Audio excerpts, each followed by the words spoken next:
लवकर आधीच बघून ठेवायचं असते. झाली का तुझी तयारी? बरं मी टिफिन पॅक करून देते. चल ये लवकर. ए आई बघ ना मी किती सुंदर काय आहे तुझं सकाळी सकाळी? मी शाळेत ना काल छान चित्र काढलं. मला खूप कामं आहे. ठीक आहे त्या बाबांना दाखव तुझ्या. बघ ना. नाही नाही नाही नाही मला खूप सकाळी सकाळी किती गडबड असते. माहित आहे तुला किती गडबड असते मला. जा त्या बाबांना दाखव. मला टिफिन पॅक करून द्यायचे. सकाळची घाई असते.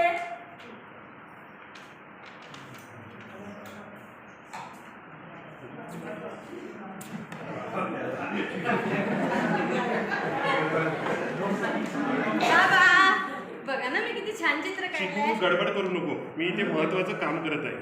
बाबा बघा ना. हो छान छान, जा अभ्यास पण कर. तुम्ही गेमच तर खेळताय, तुम्ही कुठे? नाही नाही, मी महत्वाचं काम करते, मला करू दे बरं. नाही नाही, जा अभ्यास कर जरा.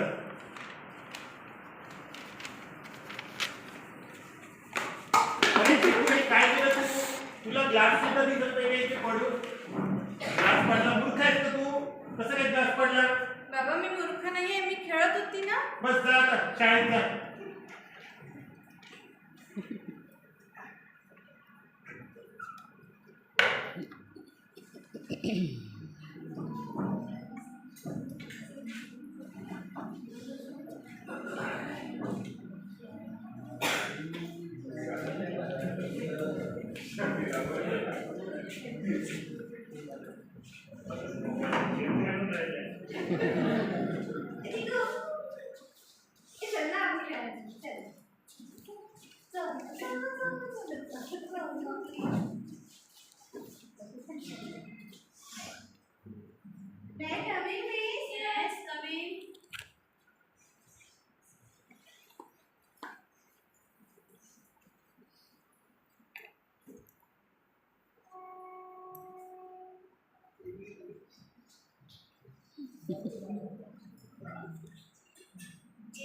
काय सुरू आहे बेटा तुमचा? टीचर मी बोलत नाही आमच्यासोबत. हो का? एक शब्द नाही बोलले की मस्ती पण नाही. काय कर चिकू? काय कर बेटा? बरं ठीक आहे. अरे तिला त्रास नाही द्यायचा. हा चला मी पहिल्यांदा तुमची प्रेझेंटी घेते. कोमल नाही आणि टीचर ती कुठे गेली बेटा?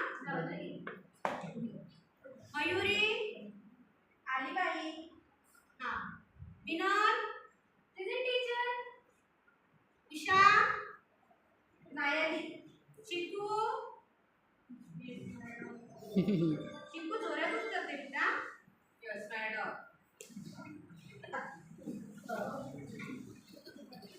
काय झालं बेटा चिकू? काय झालं का? ती बोलतच नाही आणि काही सांगत पण नाही आहे. घरून पण अशी झाली फुगली. बरोबर ठीक आहे.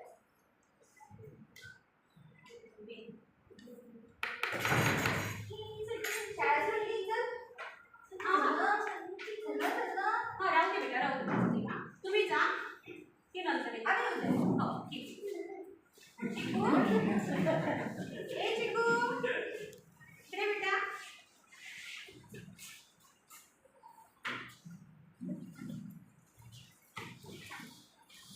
काय झालं तुम्हाला करतामध्ये किती छान होती बेटा. एवढी छान उत्साही होती.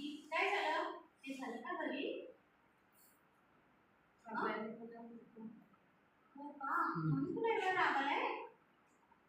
काय झालं होतं घरी? मी चित्र काढलं होतं. हां बाबांना नाही, बाबांना दाखवायला गेलं तर बाबांनी पाहिलं नाही. बाबांना ते शब्द पुढे सोडून. अच्छा. आणि बाबा मग खेळता खेळताना मॅडम माझ्या हाताने ग्लास पडला. तर बाबा मला मूर्ख म्हणाले. हो का? तुला राग आलाय का? अच्छा बरोबर ठीक आहे. एवढं रागवायचं नसते बेटा. नाही मॅडम माहिती आहे का, त्या दिवशी पक्का घरी आले होते. मग काकाच्या हाताने पण असाच ग्लास पडला आणि फुटला. बाबा काय म्हणाले? अरे काही नाही होतच असतं. आणि माझ्या हाताने फुटला ना तर मला मूर्ख म्हणाले.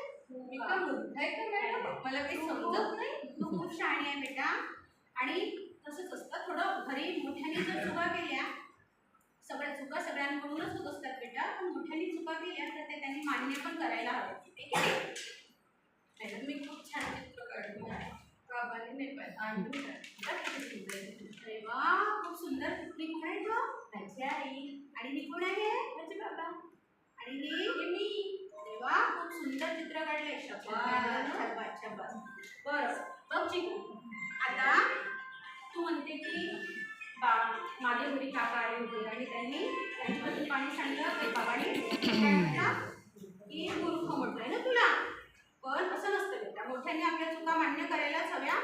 आणि बघ, तुझ्या हातून चूक झाली हे का ती भले तू म्हणजे तुझ्या हातून सहज झाली, ती अचानकपणे झाली, पण काय झालं माहिती आहे का, तुझ्याकडून जी चूक झाली ना त्यातून तुला काहीतरी नवीन शिकायला मिळालं ना. पण चुकू शकतात ना, चुकू शकतात बेटा, पण या चुकीमधून तुला काय काहीतरी नवीन शिकायला मिळालं की.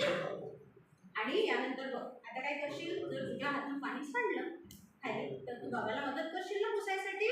ठीक आहे, चल जा जा बेटा आता खेळायला. आणि पण हे जे चित्र आहे ना तुझं हे छान आपण बोर्डवर लावूया. ठीक आहे, ओके जा बाय.